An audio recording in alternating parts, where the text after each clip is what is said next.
Maryam. Nah, saudara, saya dipercayakan untuk menyampaikan sesi yang kedua ini, yaitu dalam chapter yang ke-8 dalam buku panduan sel, yaitu pelayanan penginjilan melalui komunitas sel.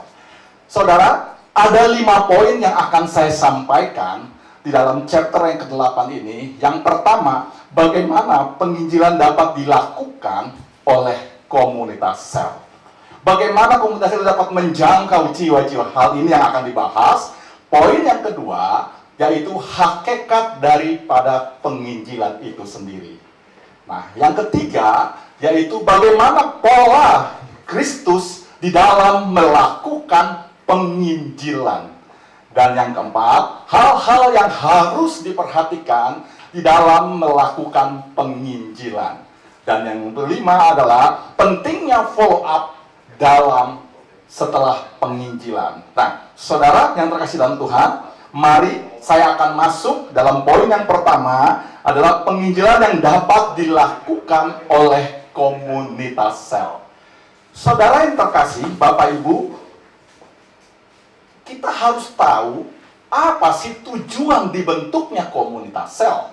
Apakah komunitas sel hanya kumpul-kumpul setiap minggu, ya, lalu tidak ada sesuatu yang kita lakukan di luar sana?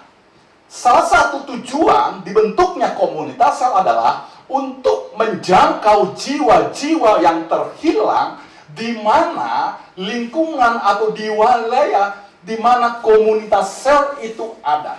Perhatikan saudara, salah satu tujuan dibentuknya komunitas sel adalah untuk menjangkau jiwa-jiwa yang terhilang di wilayah atau di lingkungan di mana komunitas sel itu ada. Jadi, salah satunya adalah untuk menjangkau jiwa-jiwa yang terhilang di lingkungan atau di wilayah di mana keberadaan komunitas sel itu ada. Oleh karena itu, saudara, komunitas sel itu juga merupakan perpanjangan tangan daripada gereja dalam mendatangi jiwa-jiwa yang terhilang dan untuk dimenangkan. Inilah, jadi komunitas sel dibentuk itu salah satu perpanjangan tangan dari gereja untuk mendatangi jiwa-jiwa yang terhilang dan memenangkan jiwa tersebut. Dan ingat saudara, komunitas sel yang sehat, komunitas sel yang bertumbuh dan berkembang adalah komunitas sel yang dalam kehidupannya senantiasa selalu melakukan penjangkauan jiwa-jiwa atau penginjilan. Sementara komunitas sel yang stagnan, dia tidak bertumbuh, dia tidak berkembang, saja begitu saja. Ini adalah komunitas sel yang senantiasa selalu hatinya tidak berkobar-kobar untuk penjangkauan jiwa-jiwa atau penginjilan. Nah, biasanya saudara, komunitas sel yang stagnan ini cenderung hanya memikirkan hubungan ke dalam. Sehingga seringkali terjadi perselisihan, seringkali terjadi friksi di antara satu anggota komunitas sel dengan yang lainnya. Oleh karena itu saudara, pastikan komunitas sel yang kita jalani hari ini adalah komunitas sel untuk penjangkauan jiwa-jiwa di mana di daerah, di lingkungan komunitas sel itu ada. Nah, saudara yang terkasih dalam Yesus Kristus, lalu sekarang bagaimana komunitas sel itu menjangkau jiwa-jiwa yang terhilang? Apa yang harus dilakukan oleh komunitas sel itu di dalam penjangkauan jiwa-jiwa yang terhilang itu? Ada 5 hal yang disampaikan oleh buku panduan ini. Yang pertama kita melihat di sini adalah melalui kebaktian kebangunan rohani. Gereja melakukan suatu kegiatan atau melakukan suatu acara, yaitu kebaktian kebangunan rohani, di mana dilakukan pada saat KKR Natal atau KKR Paskah atau yang sifatnya konser rohani, dan seluruh anggota komunitas sel dimotivasi untuk apa? Untuk mereka menjangkau jiwa-jiwa pada saat acara itu berlangsung, saudara. Mereka juga dimotivasi agar jiwa-jiwa yang hadir itu, mereka berdoa agar jiwa-jiwa yang hadir mereka dapat jangkau dan mereka dapat menangkan. Jadi saudara, penjangkauan jiwa-jiwa hal yang pertama dapat kita jangkau pada saat gereja melakukan KKR Natal atau KKR Paskah atau bentuknya konser rohani. Jadi Natal yang kita lakukan bukan hanya sekedar seremonial, perayaan saudara, tapi itu adalah suatu momentum bagi setiap komunitas sel, setiap anggota sel untuk melakukan penjangkauan jiwa-jiwa dan memenangkan jiwa-jiwa pada saat itu. Nah, tapi pertanyaan buat kita, apakah nunggu Natal dulu? Apakah nunggu Paskah dulu? Apakah nunggu gereja melakukan konser musik rohani dulu baru kita menjangkau jiwa-jiwa? Saudara, saya melihat di sini saudara, sebenarnya momentum yang kita bisa lakukan itu ada dalam setiap hari Minggu pada saat ibadah raya, saudara. Kalau kita perhatikan, saudara, apakah setiap orang yang hadir dalam gereja, apakah sudah sungguh-sungguh mengenal Tuhan? Siapa Tuhan yang ia sembah? Siapa Tuhan yang ikuti? Apakah dia memang sudah mengenal? Coba saudara tengok kiri kanan saudara pada saudara beribadah di hari Minggu. Apakah mereka sudah mengenal Tuhan? Oleh karena itu, saudara, saya teringat ada suatu riset yang dilakukan oleh Profesor James Fowler dari Emory University. Dia berkata bahwa iman seseorang itu tidak bisa diukur besarannya. Tetapi life structure, stages of faith, langkah-langkah atau tata perkembangan imannya itu bisa diukur. Beliau melakukan riset di dalam suatu gereja. Dia melihat pola tingkah laku orang yang datang hadir setiap minggu datang ke gereja. Lalu dia hasil risetnya ada beberapa level yang dia kelompokkan. Level yang pertama dia melihat di dalam setiap minggu orang yang hadir ke gereja. Level pertama di level yang paling rendah sekali stages of faith-nya, perkembangan imannya. Level ini disebut undifferentiated faith. Level orang seperti ini saudara datang setiap hari ke gereja, setiap minggu ke gereja, datang ibadah. Lalu kita tanya, kenapa kamu beribadah setiap minggu? Dia nggak bisa jawab, saudara. Dia nggak bisa jawab. Setiap hari dia minggu datang ke gereja, ya, lalu dia datang ke gereja, dia main HP, bosan main HP, lalu tertidur, bosan tertidur, dia ngobrol kiri dan kanannya. Pendeta katakan amin, dia amin juga, lalu dia pulang. Orang seperti ini, saudara, setiap minggu datang ke gereja, tapi ditanya, apa tujuan kamu datang ke gereja? Nggak bisa menjawab. Ini level orang perkembangan iman yang sangat rendah sekali. Kalau kita tanya, apakah dia sudah mengenal Tuhan? Jauh sekali, saudara. Jauh sekali. Lalu level yang kedua adalah intuitive reflective faith. Level orang ini, intuitive progressive faith ini, level orang ini datang juga setiap hari minggu ke gereja.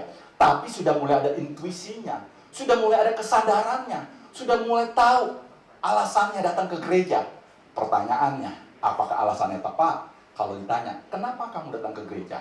Oh, gereja yang saya kunjungi itu ada di dalam mall yang megah. Pujian penyembahannya luar biasa, kayak kita menonton konser musik. Yang lebih asik lagi, setelah ibadah, kita dijamu. Makanannya luar biasa. Enggak seperti gereja saya yang sebelumnya, hanya gorengan. Tapi kalau di sana, pizza pun diberikan. Wow, saudara perhatikan.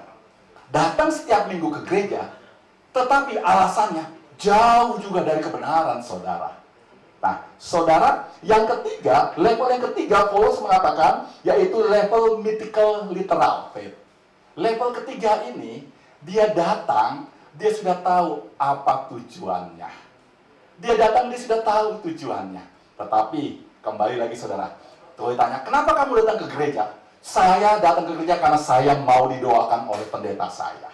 Masalah pekerjaan saya, masalah pasangan hidup saya, masalah keluarga saya. Setiap minggu datang ke gereja hanya dicari pendetanya, hanya untuk didoakan.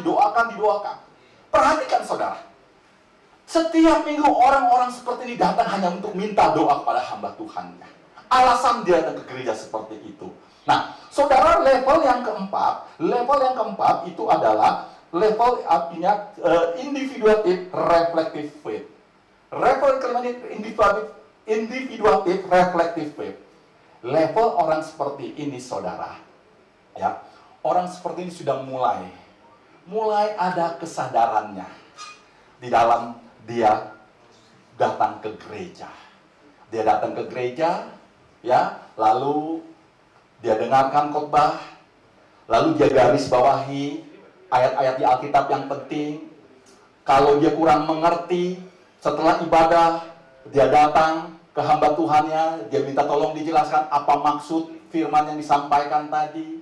Level orang ini juga mulai punya kesadaran diri untuk datang beribadah di tengah minggu, mulai mengikuti komsel.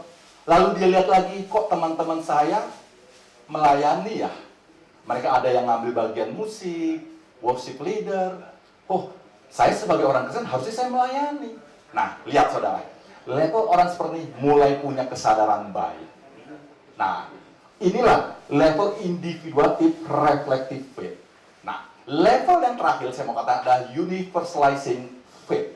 Level ini adalah level yang sempurna sekali saudara, di mana orang bisa mempresentasikan bagaimana imannya di hadapan orang banyak, di mana orang itu sudah mengerti kebenaran, orang itu sudah mengerti tanggung jawabnya sebagai anak Tuhan, bahkan dia mempraktekkan kebenaran itu dalam hidupnya. Ketika dijahati, dia masih bisa mengampuni. Ketika orang-orang melecehkannya, dia masih bisa mengasihinya. Saudara, level orang seperti ini seberapa banyak ada dalam gereja?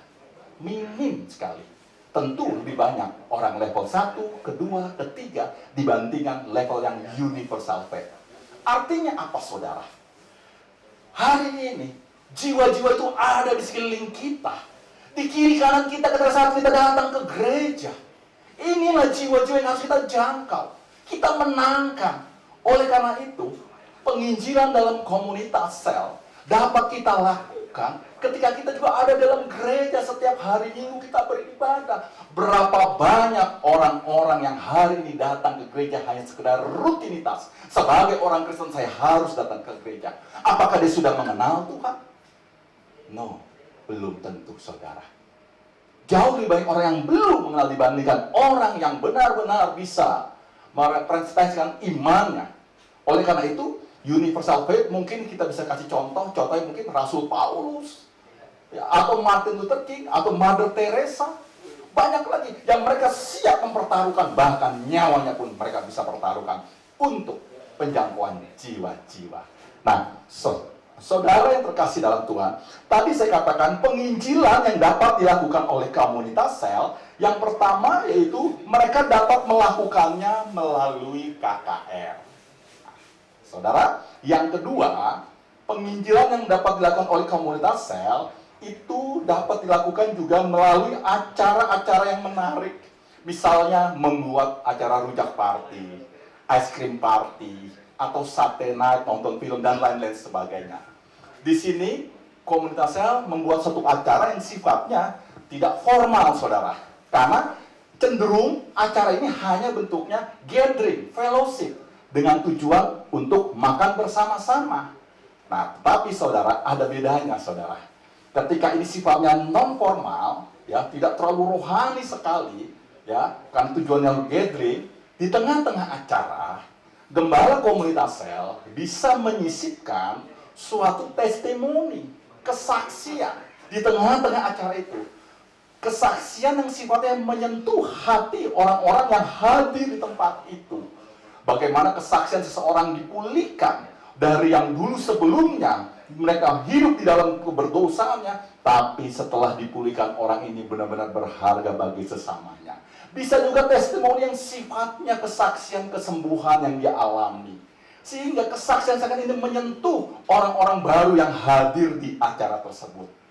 Dan gembala komunitas sel bisa melakukan altar call untuk mengajak mereka mengalami perjumpaan bersama dengan Kristus dan menerima Kristus. Dan selanjutnya, anggota komunitas sel memfollow up untuk mereka dimuridkan sehingga mereka terhisap masuk di dalam kelompok komunitas sel. Jadi, yang kedua, komunitas sel penjangkauannya bisa membuat suatu acara yang menarik. Yang ketiga, saudara, yang kita bisa lihat di sini, apa yang dilakukan oleh komunitas sel untuk dapat menjangkau di dalam penginjilan ini, yaitu melalui kunjungan. Saudara, melalui kunjungan ke rumah salah satu keluarga daripada anggota komunitas sel, atau menjenguk orang-orang sakit di rumah atau di rumah sakit. Saudara, tujuannya apa ketika kita berkunjung ya terhadap orang-orang yang kita kunjungi di rumah sakit ini, atau di rumah, atau kunjungan terhadap orang sesuatu yang memang kita sudah rancangkan kita mengunjungi itu. Tujuan pertama kita membangun hubungan dulu. Sampai orang itu percaya, ya, orang itu percaya kepada kita. Nah, setelah itu akan jauh lebih mudah kita memfollow up-nya untuk kita ajarkan, kita muridkan masuk di dalam kelompok komunitas sel. Dan yang ketiga, yang keempat, saudara, yang keempat kita dapat lihat di sini penjangkauan yang dapat dilakukan oleh komunitas sel dalam penginjilan. Yang keempat adalah penjangkauan sesuai dengan hobi, melalui hobi. Sesuai hobi, komunitas sel mengadakan kegiatan sebagai penyaluran hobi sekaligus juga untuk penjangkauan. Misalnya hari ini saudara, orang banyak komunitas sepeda. Ini suatu momentum juga, ya, di mana kelompok sel mengundang sesuai dengan kelompok hobi yang sedang tren hari ini.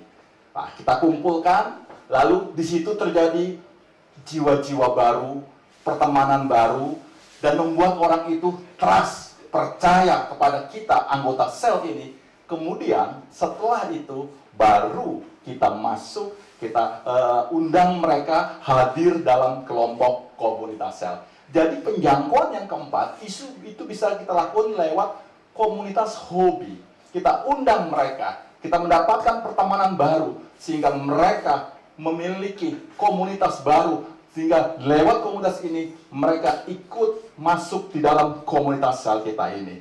Yang kelima, saudara, yang kelima itu melalui doa keliling. Saudara, doa keliling merupakan suatu penginjilan yang dilakukan oleh komunitas sel untuk memberkati wilayah atau lingkungan di mana keberadaan komunitas sel itu ada. Perhatikan, saudara, komunitas sel adalah suatu bentuk penginjilan, ya, di wilayah di mana komunitas itu ada untuk memberkati kesejahteraannya, memberkati kedamaiannya, memberkati keamanannya, bahkan memberkati untuk tuaian jiwa-jiwa baru. Pertanyaannya buat kita, saudara, bagaimana komunitas sel sekarang yang ada yang kita jalani hari ini? Apakah komunitas sel kita ini sudah memberkati di lingkungan keberadaan komunitas sel itu ada? Ini menjadi pertanyaan buat kita. Kalau komunitas sel yang kita kerjakan, yang kita lakukan hari cenderung hubungan ke dalam yang kita pertajam, bukan hubungan keluar, maka jangan harap komunitas itu dapat memberkati lingkungan di mana komunitas sel itu ada. Baik keamanannya, baik ketentramannya, baik kesejahteraannya, saudara. Oleh karena itu, sekali lagi saya mengingatkan bahwa salah satu tujuan komunitas sel itu adalah menjangkau jiwa-jiwa yang terhilang di lingkungan atau di wilayah keberadaan komunitas sel itu ada. Artinya, komunitas sel harus keluar, bukan fokus ke dalam. Nah, hari ini kita sedang memahami sekarang bahwa komunitas sel di dalam penjangkauan, dalam penginjilannya dapat kita lakukan dengan 5 hal tadi itu, saudara. Saudara, sekarang saya akan masuk poin yang kedua, yaitu hakikat daripada penginjilan. Saudara, sebelum anggota komunitas sel melakukan penginjilan atau penjangkauan jiwa-jiwa, maka saya pastikan setiap anggota komunitas sel itu harus mengerti dan memahami apa itu hakikat daripada penginjilan. Apa itu intisari daripada penginjilan itu? Apa itu pesan utama daripada penginjilan itu? Karena kalau setiap anggota komunitas sel tidak memahami daripada hakikat dari penginjilan, tapi saya percaya akan bias dalam hal pelayanan yang dia lakukannya, saudara. Nah, pastikan setiap anggota komunitas sel yang saudara miliki mengerti, memahami apa itu hakikat daripada penginjilan itu sendiri. Nah, saudara, visi atau tujuan utama yang Tuhan Yesus atas kedatangannya ke dunia ialah untuk mencari dan menyelamatkan yang hilang. Jadi, hakikat daripada suatu penginjilan adalah apa yang Yesus lakukan adalah mencari dan menyelamatkan yang terhilang. Oleh karena itu, semua pelayanan yang Tuhan Yesus lakukan fokusnya untuk memenangkan jiwa-jiwa yang terhilang. Ingat saudara, tadi di awal saya katakan, komunitas sel yang sehat, komunitas sel yang bertumbuh, komunitas sel yang kehidupannya memikirkan penjangkauan jiwa-jiwa dan memenangkan jiwa-jiwa. Karena jelas hakikat penginjilan itu adalah mencari dan menyelamatkan yang terhilang. Nah, saudara yang terkasih dalam Yesus Kristus, sebelum Yesus naik terangkat ke sorga, di dalam Matius 28 ayat 19-20, amanatnya disampaikan kepada murid-muridnya, perintahnya, untuk mereka melanjutkan pekerjaan yang belum terselesaikan, agar semua bangsa dapat mendengar Injil dan kerajaan Allah. Dan perintah Tuhan Yesus ini kita kenal dengan amanat agung, yang dikatakan, karena itu, pergilah, jadikanlah semua bangsa muridku, dan baptislah mereka dalam nama Bapa dan Anak dan Roh Kudus, dan ajarlah mereka melakukan segala sesuatu yang telah kuperintahkan kepadamu. Dan ketahuilah, aku menyertai kamu sampai kesudahan akhir zaman. Perhatikan saudara, perintah Tuhan Yesus kepada muridnya, ada 4 kata kunci yang terdapat di dalam amanat agung Tuhan Yesus ini.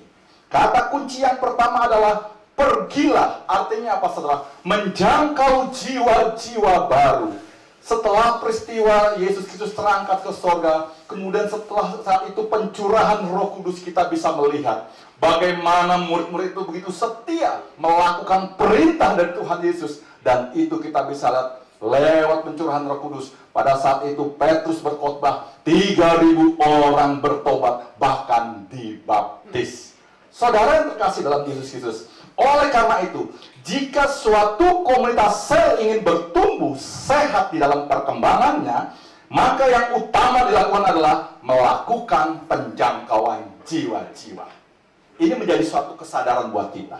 Apakah komunitas sel yang kita bangun hari ini sudah kita fokuskan untuk penjangkauan jiwa-jiwa, atau kita hanya sibuk di dalam saja memperhatikan anggota komunitas sel kita? Saudara, ingat, kata kunci yang pertama dalam amanat agung yang Yesus perintahkan pada murid-muridnya, pergilah menjangkau jiwa-jiwa baru. Nah, kata kunci yang kedua dikatakan, jadikanlah. Artinya apa saudara? Memuridkan jiwa-jiwa baru ini. Jiwa-jiwa yang sudah dijangkau ini dimuridkan jiwa-jiwa baru ini. Jiwa-jiwa yang baru dimenangkan lewat penginjilan harus di follow up dan dimuridkan untuk memiliki iman yang teguh dan pengetahuan dasar-dasar kekristenan dalam hidup mereka. Yang ketiga saudara, yang ketiga, kata kunci yang ketiga dikatakan baptislah. Artinya membaptis jiwa-jiwa yang baru. Setelah jiwa-jiwa ini dimenangkan, setelah jiwa-jiwa ini diajarkan, dimuridkan, maka selanjutnya kita mengarahkan untuk melakukan pembaptisan secara selam maupun baptisan Roh Kudus. Dan yang keempat, saudara, ajarlah dikatakan, mengajarkan firman Tuhan kepada jiwa-jiwa baru yang sudah dimenangkan ini. Jiwa-jiwa baru yang telah dibaptis selanjutnya harus diajar atau dimuridkan sehingga mereka memperoleh pertumbuhan yang baik. Dan pemuridan yang paling efektif itu dilakukan lewat komunitas sel. Keempat kata kunci ini saudara, harus menjadi satu kesatuan. Nggak bisa kita hanya mengajarkan 3 saja sampai baptisan, tetapi menjadi kesatuan untuk kita lengkapi yang tidak bisa terpisahkan amanat agung ini. Nah, saudara, kita bisa melihat bagian di sini, badan daripada amanat agung yang sehat ketika itu dilakukan oleh kelompok komunitas sel. Yang pertama kita lihat di sini, pergilah, dijangkau. Artinya apa saudara? Setiap anggota komunitas sel dimotivasi mereka untuk mereka menjangkau jiwa-jiwa. Tadi saya katakan, bisa di gereja, bisa di acara KKR, dimanapun mereka ada. Tujuan mereka dimotivasi untuk menjangkau jiwa-jiwa. Nah, setelah mereka menjangkau jiwa-jiwa, lalu kita lihat, jadikanlah. Artinya apa? Kita muridkan. Jiwa-jiwa yang sudah dijangkau, yang sudah dimenangkan ini, kita muridkan mereka. Masuk terhisap di dalam kelompok komunitas sel yang ada. Nah, setelah itu, Selanjutnya, setelah dimuridkan, lalu diarahkan untuk mengalami pembaptisan, baik baptis selam maupun baptisan Roh Kudus. Nah, setelah pembaptisan, lalu kita ajarkan mereka, diajarkan mereka untuk mereka memahami, mengerti pengajaran dasar kekristenan lewat MSK, lewat SOM, lewat doktrin-doktrin kekristenan. Dan setelah mereka diajarkan, mereka menjadi seorang pemimpin baru, bahkan mereka dapat melakukan multiplikasi lagi, menjangkau jiwa-jiwa baru lagi. Saudara, kita lihat, ini adalah lingkungan circle yang harus dilakukan setiap komunitas sel di dalam penjangkauan jiwa-jiwa. Kalau kita lihat bagian ini, artinya apa, saudara? Ini akan terus berputar, memultiplikasi terus. Tapi pertanyaannya, saudara, berapa banyak hari ini komunitas sel hanya sibuk asik di dalam saja, tidak memultiplikasi anggota komunitas selnya itu, saudara. Nah, saudara yang terkasih dalam Tuhan, yang harus kita perhatikan sekarang, yang poin yang ketiga adalah pola penginjilan daripada Yesus. Poin ketiga ini adalah pola penginjilan pada Yesus, di mana setiap anggota komunitas sel harus memahami. Karena pola penginjilan Yesus inilah yang kita adopsi. Kita tiru dalam proses pelayanan penginjilan yang kita lakukan ini. Yang pertama kita bisa melihat di sini, pola penginjilan model yang Yesus lakukan, ada penginjilan yang dilakukan secara bersama-sama. Ya, ada juga penginjilan dilakukan secara pribadi. Penginjilan bersama-sama ketika Yesus bersama-sama dengan murid-muridnya, ya, ketika mereka ya memberikan makan banyak 5.000 orang ini penginjilan yang bersama-sama yang dilakukan oleh Yesus bersama murid-muridnya. Dan penginjilan pribadi kalau kita lihat Yohanes 4 ayat 5 dan 8 ini, ketika Yesus ada di sumur Yakub, ya, perjalanan menuju ke Samaria, lalu perempuan Samaria itu datang menghampiri menuju sumur, dan di situ terjadi penginjilan yang dilakukan oleh Yesus secara pribadi. Bagaimana konteksnya buat kita hari ini anggota komunitas sel? Penginjilan bersama dapat kita lakukan ketika kita bersama-sama kunjungan ke lembaga permasyarakatan, kunjungan ke rumah sakit, atau kita melakukan pelepasan untuk orang-orang yang kerasukan. Ini bisa dilakukan bersama-sama. Lalu penginjilan secara pribadi, bagaimana kita melakukan dalam konteks kita hari ini?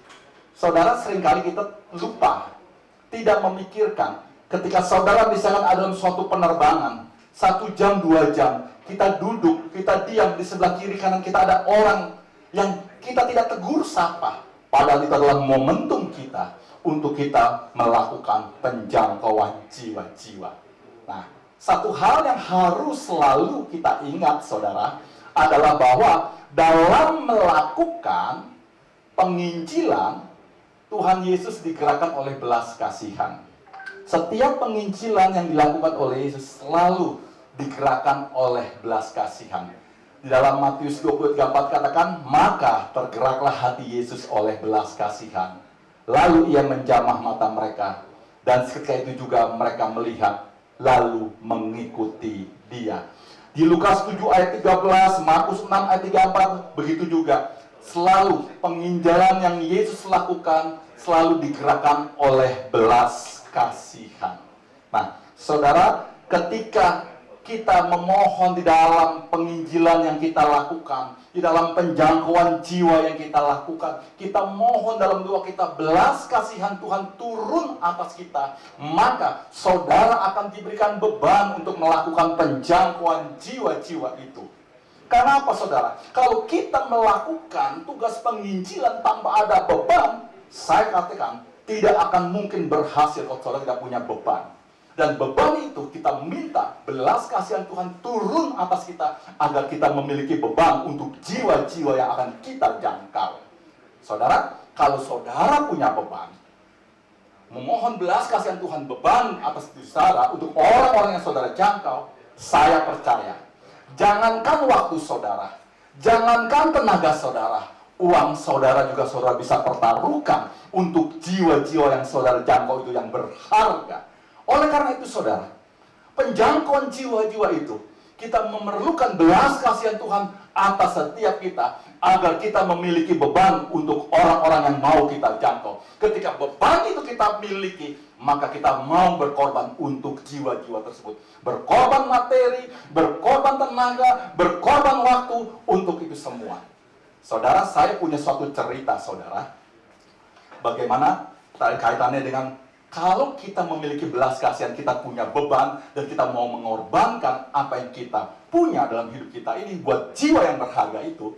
Suatu kali, saudara, di tahun 2005 ketika saya memulai suatu usaha di bidang transportasi penyewaan kendaraan, baru jalan 6 bulan, ada suatu perusahaan yang nyewa yang saya tidak tahu kondisi perusahaan ini. Karena dia telepon saya, lalu saya serahkan kendaraannya. Permasalahannya, saudara, kendaraan yang saya serahkan ini adalah kendaraan yang benar-benar harganya luar biasa mahalnya. Ya, dan kendaraan ini bukan milik saya, milik teman.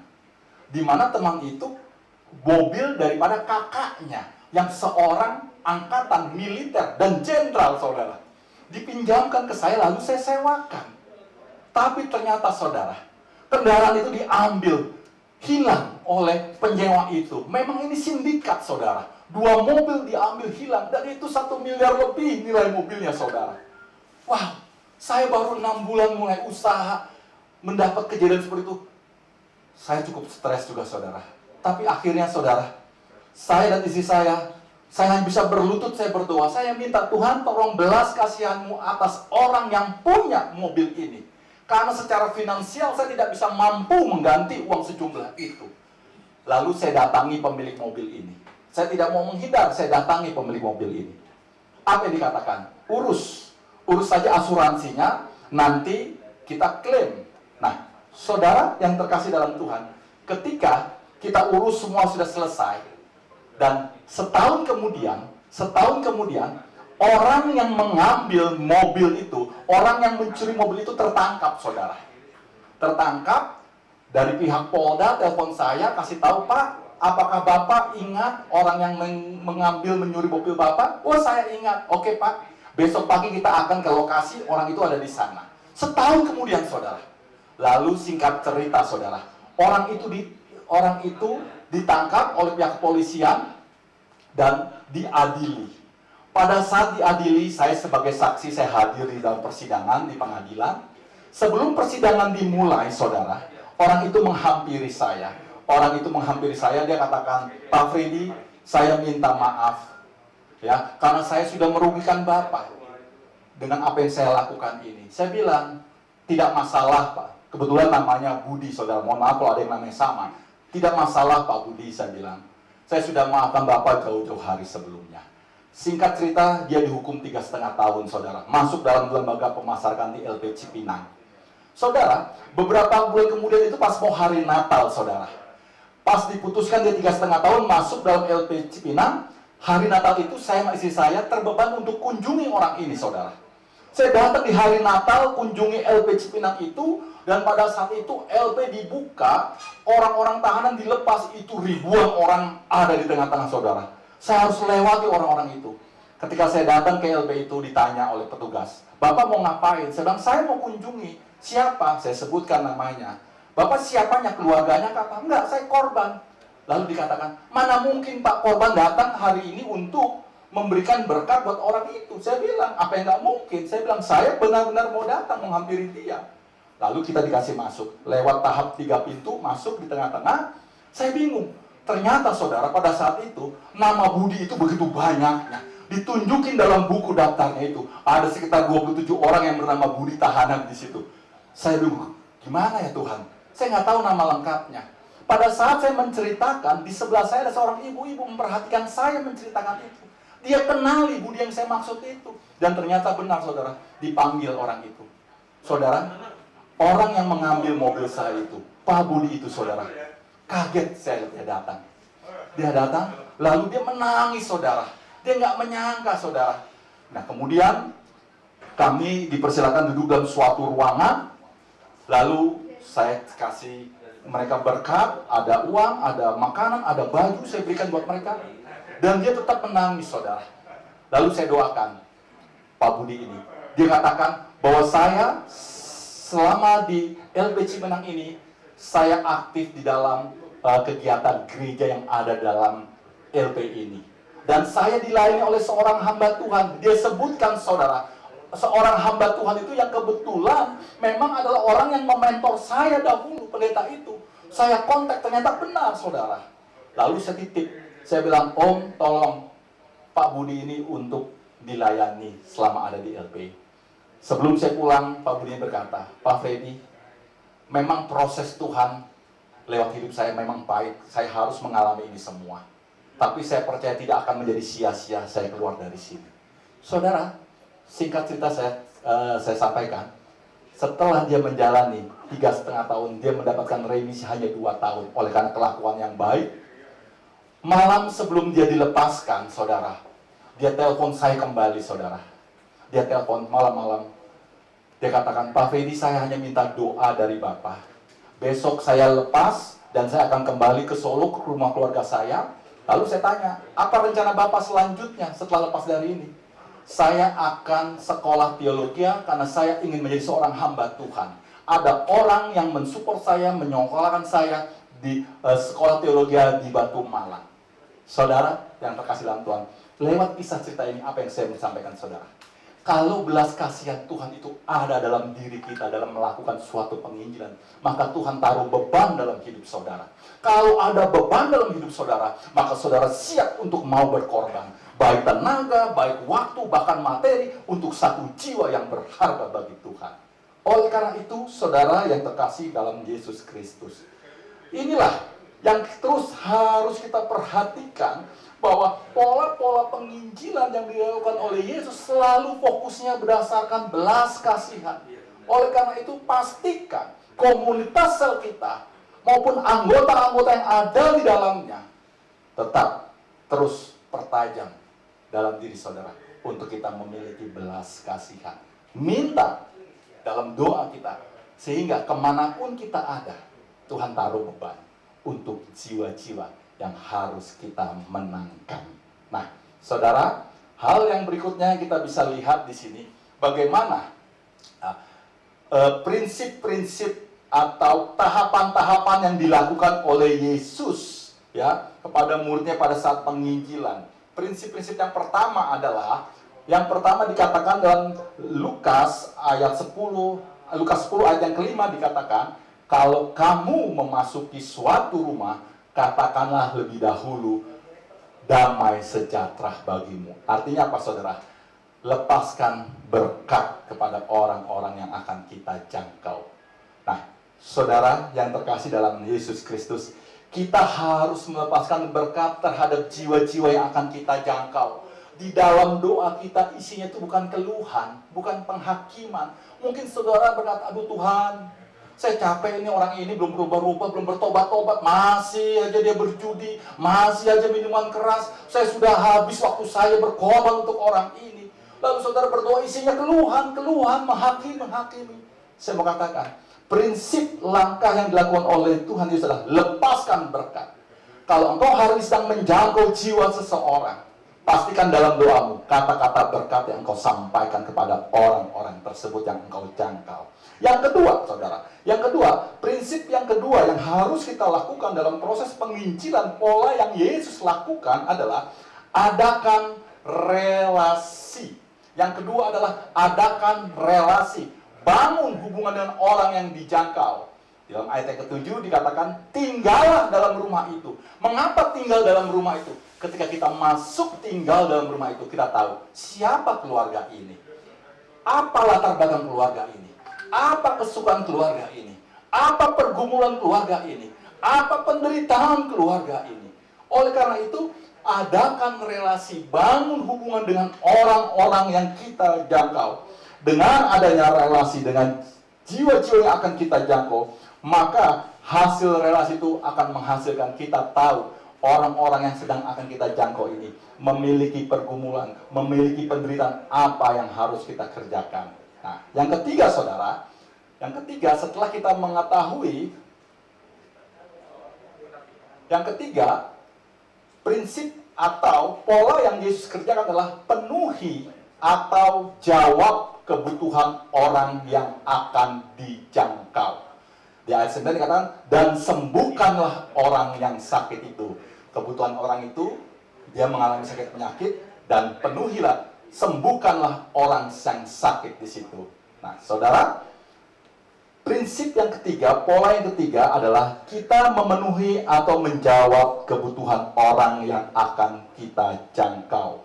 Setelah kita mengetahui latar belakangnya, kita mengetahui permasalahan dan pergumulannya, maka pola yang dilakukan oleh Yesus adalah memenuhi atau menjawab kebutuhan yang dia butuhkan.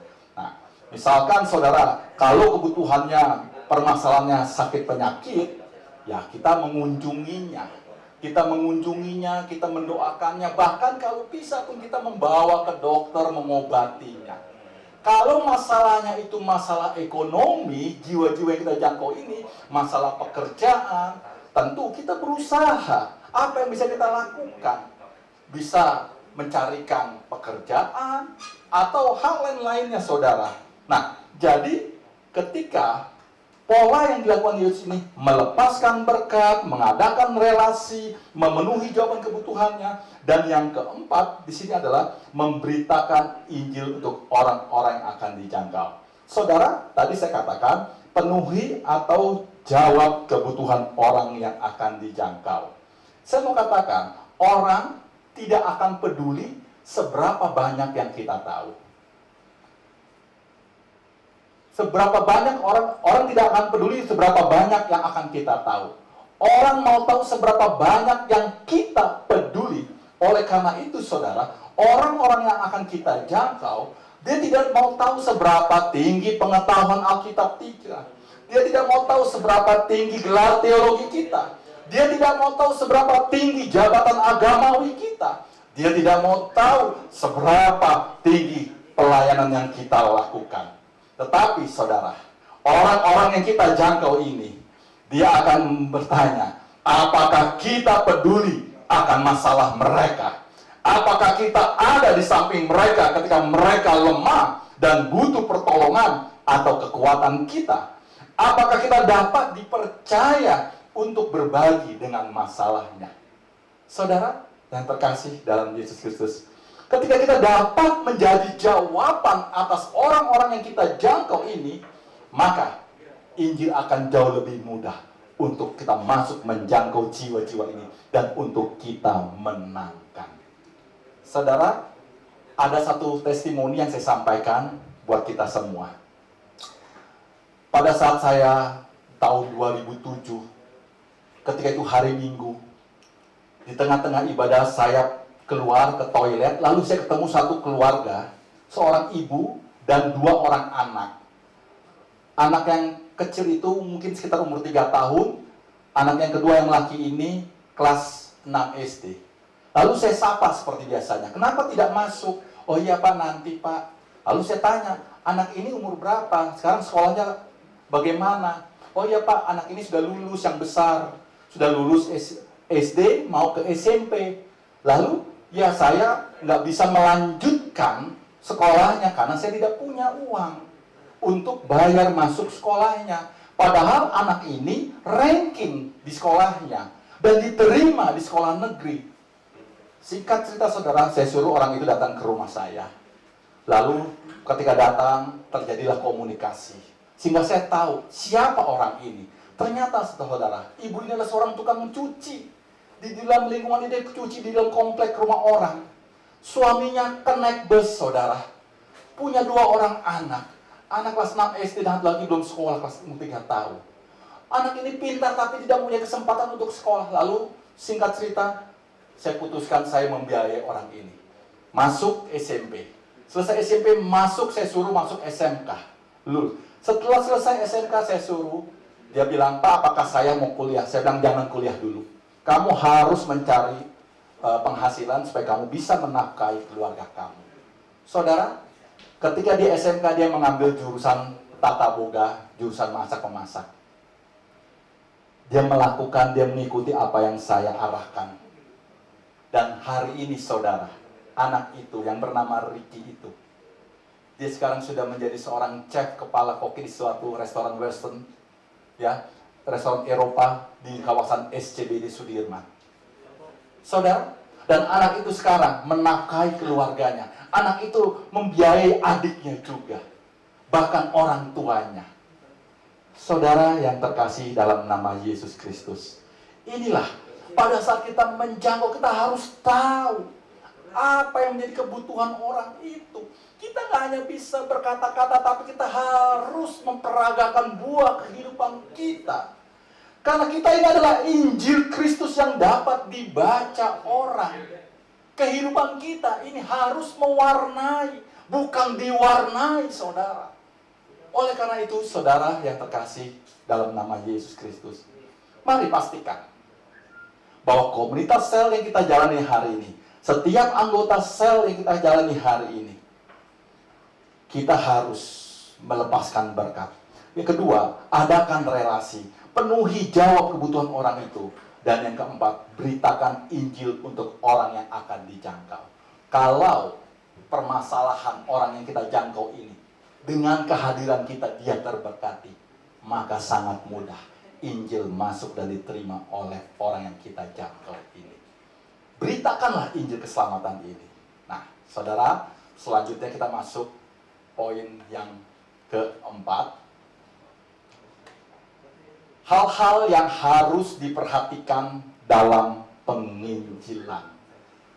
Kita harus senantiasa berdoa bagi orang-orang yang mau kita akan jangkau dalam penginjilan yang kita lakukan, saudara. Inilah hal yang pertama yang harus kita perhatikan. Saudara dan saya harus terus mendoakan setiap orang-orang yang mau kita jangkau. Buat VIP list doa kita. Mungkin orang yang kita jangkau masih melakukan perjudian, masih melakukan mabuk-mabukan atau lain-lain.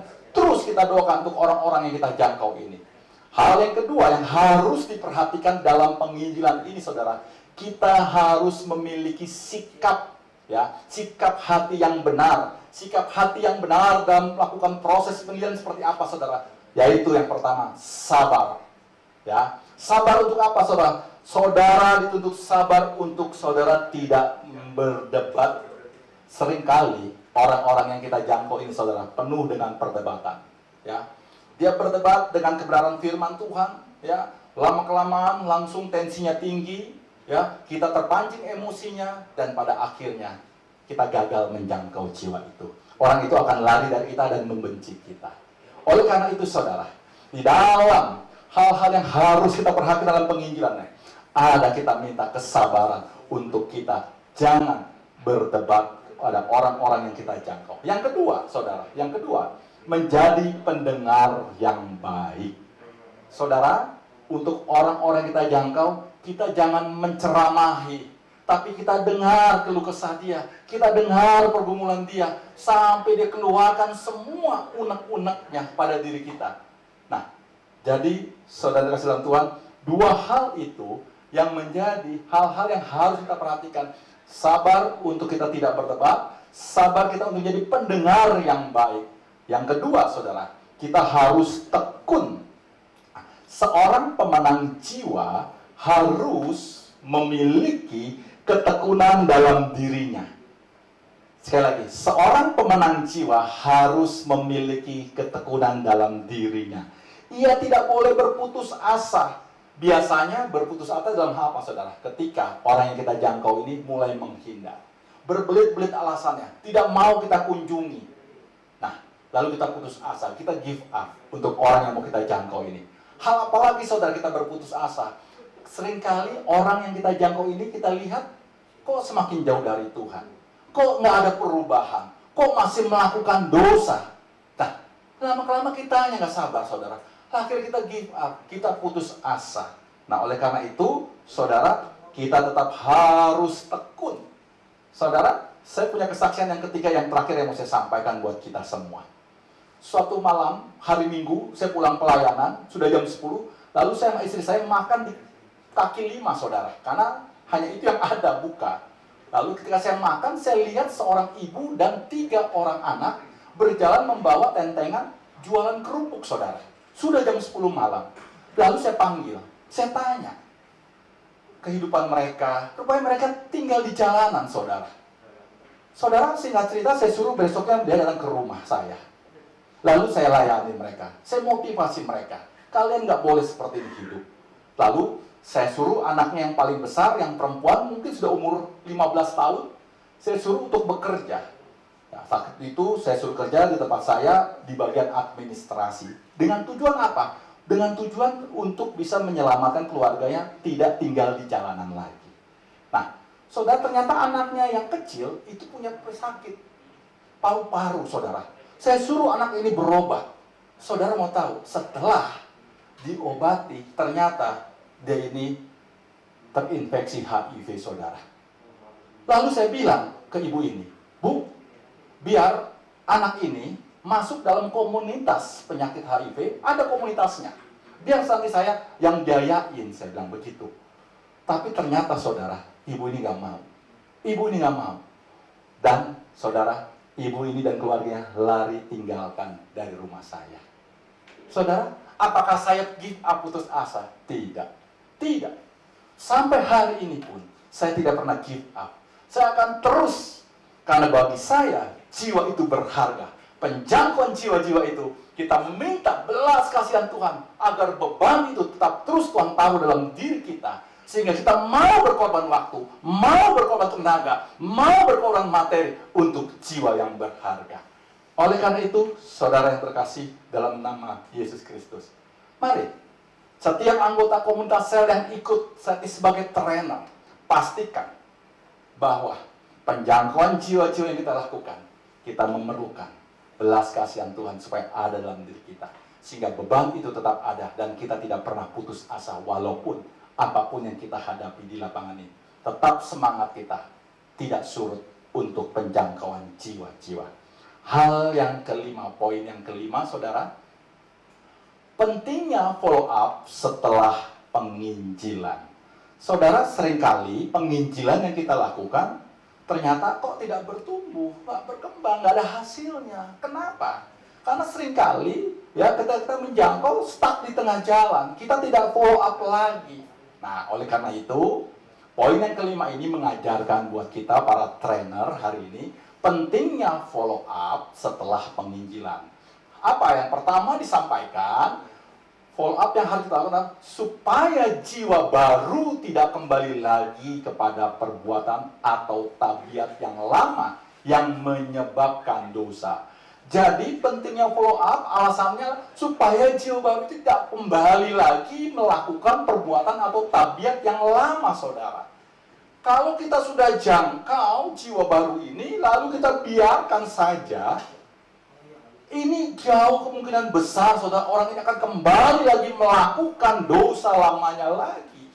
Oleh karena itu, pastikan follow up yang kita lakukan kepada jiwa-jiwa yang kita jangkau ini tidak pernah berhenti, hanya sebatas kita menjangkau saja. Tetapi kita arahkan, kita ajar masuk terhisap dalam komunitas sel kita untuk dibina, dibekali dengan pengajaran-pengajaran kekristenan yang membuat dia bertumbuh di dalam pengenalan akan Tuhan dalam hidupnya. Hal yang kedua, saudara, hal yang kedua, mengapa pentingnya follow up setelah penginjilan? Alasannya adalah supaya jiwa baru itu dapat kokoh imannya. Perhatikan, dapat kokoh imannya kepada Kristus. Artinya, kalau kokoh imannya, apapun keadaannya, apapun penderitaannya, apapun permasalahannya, dia tetap percaya bahwa Kristus adalah satu-satunya kehidupannya.